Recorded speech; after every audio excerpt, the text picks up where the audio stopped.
যারা সব সময় আস্তাগফিরুল্লাহ পড়ে তাদের রিজিকের কোনো টেনশন হয় না, রিজিক নিয়ে তাদের আর কোনো চিন্তা থাকে না।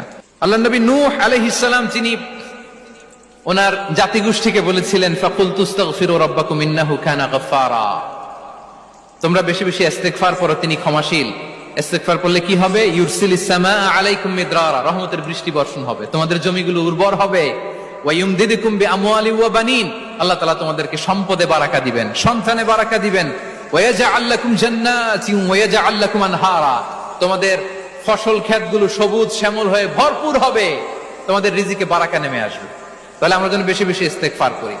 বিষ্ণু ঈসা ইসলাম বলেছেন, মান লাযামাল ইস্তিগফার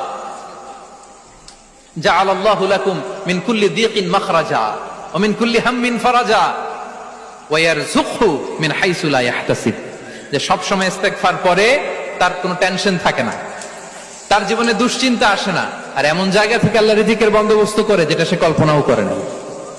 সুবহানাল্লাহ। আমরা যেন বেশি বেশি ইস্তেগফার করি। আস্তাগফিরুল্লাহ এটা হচ্ছে ভেরি শর্ট ফর্ম অফ